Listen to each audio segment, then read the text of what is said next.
एक हमस्टर का सपना था कि वह मोर बने, लेकिन पिछले जन्म में उसने इतने अच्छे कर्म नहीं किए थे, इसलिए उसके पास पर्याप्त पॉइंट्स नहीं थे। सिस्टम ने उसे रैंडम तरीके से फिर से एक हमस्टर बना दिया, लेकिन हमस्टर इस रूप को मानने के लिए तैयार नहीं था। उसने फैसला किया कि वह मरकर दोबारा जन्म लेगा। उसने अपने पिंजरे की लकड़ी की सलाखों को चबाकर नुकीले कांटे बना लिए और उन्हें एक एक करके खड़ा कर दिया। फिर वह ऊपर एक ऊंची जगह पर चढ़ गया। जैसे ही वह छलांग लगाने वाला था, पीछे रखी पानी की बोतल से टकराकर फिसल गया और सीधे तेज बहाव में बह गया। जान बचाने के लिए उसने घूमते हुए पहिए को पकड़ा और खुद को उसके अंदर खींच लिया, लेकिन वह उसी में फंस गया। सारे कांटे टूट गए और उसे लगा कि उसकी योजना नाकाम हो गई। तभी पानी की बोतल उसके चेहरे पर गिर पड़ी। उसी पल उसकी मौत हो गई और वह फिर से पुनर्जन्म केंद्र पहुंच गया। लेकिन इतनी जल्दी मर जाने की वजह से उसके पास अब भी मोर बनने लायक पॉइंट्स नहीं थे। इस बार उसे फिर एक रैंडम जन्म मिला। जब उसने आंखें खोली तो देखा कि वह एक मछली बन चुका है। फिर भी उसने हार नहीं मानी। उसने टैंक की दीवारों से टकराकर खुद को मारने की कोशिश की, लेकिन कांच बहुत फिसलन भरा था। उसने हर तरीका आजमाया, मगर कुछ काम नहीं आया।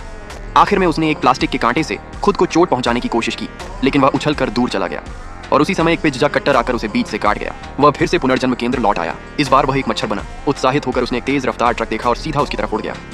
अगले ही पल उसकी मौत हो गई। अब जाकर सिस्टम ने उसे मोर बनने का मौका दिया, लेकिन जैसे ही उसकी नई जिंदगी शुरू होने वाली थी, कर्मचारियों ने उसे रोक लिया। उन्हें पता चल चुका था कि वह बार बार जल्दी मरकर सिस्टम को धोखा देने की कोशिश कर रहा था ताकि बेहतर जन्म पा सके। स्थिति बिगड़ती देख हमस्टर वहां से भाग निकला। उसने किसी और का पुनर्जन्म मार्ग चुरा लिया और फिर से जन्म ले लिया। जब उसने आंखें खोली तो वह सच में एक सुंदर मोर बन चुका था, जिसके रंग बिरंगे पंख चमक रहे थे।